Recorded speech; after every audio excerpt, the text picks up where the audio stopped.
Building என்னதான் கட்டியிருக்காங்கன்னு பாத்தீங்கன்னா இனி வரைக்கும் பாத்தீங்கன்னா வந்து 2011 ஆரம்பிச்சுன்னா இனி வரைக்கும் வந்து 15 வருஷத்துக்கிட்ட ஆகுது. ஓகே, 15 இயர்ஸ்ல வெறும் 60% கிட்ட 50-60% தான் வந்து இவங்க வந்து பில்டிங்கை வந்து அதுக்கான கன்ஸ்ட்ரக்ஷன் முடிச்சிருக்காங்க, மீதி எல்லாமே பெண்டிங்லயே இருக்குது அப்படின்றாங்க. இது சம்பந்தமா பாதிக்கப்பட்டவர்கள் பலர் வந்து ரெரால கம்ப்ளைண்ட் பண்ணிருக்காங்க.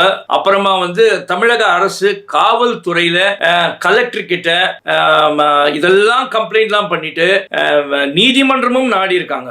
ஆனால் என்ன ஆச்சு அப்படின்னு பாத்தீங்கன்னா நீதிமன்றம் அந்த நுகர்வோர்கள், அதாவது அந்த பையர்ஸ் இருக்காங்களா, வாங்க இருக்காங்களா வீடுங்க, அவங்களுக்கு சாதகமாக வந்திருந்தாலும் அவர்களால் அந்த வீட்டுக்குள்ள குடி போக முடியல அப்படின்றதுதான் உண்மை. அப்படியே மீறி யாருன்னா உள்ள போனோம் அப்படின்னா இவருடைய, அதாவது யாருன்னா மார்க் ப்ராப்பர்ட்டிஸ் உடைய சேர்மனான GRK ரெட்டி இருக்கார்ல, அவர் வந்து அவர்கிட்ட இருக்க பணபலம் மற்றும் அடியாட்கள் பலமை வைத்து அந்த வீட்டு உரிமையாளர், யார் யார் வீட்டுக்கு பணம் கட்டிக்க, வீட்டு உரிமையாளர்கள் சொல்லப்படக்கூடியவர்கள், அத பணம் கட்டியிருக்கோங்க, அவங்கள மிரட்டுறது, அதுக்கப்புறம் அவங்க மீது காவல்துறையை ஏவி விட்டு, அதாவது காவல்துறை வந்து அவர் கண்ட்ரோல் வச்சுக்கான பணம் கொடுத்திருக்காருல, காவல்துறையை ஏவி விட்டு பொய் வழக்கு இவங்க மேல போடுறது, இப்படியெல்லாம் போட்டு அவங்களை மிரட்டி மிரட்டி மிரட்டி மிரட்டி பார்த்திருக்காரு. இதெல்லாம் நான் சொல்லலைங்க, அவங்க எல்லாம் வெளியிட்ட வீடியோலயும் இருக்குது.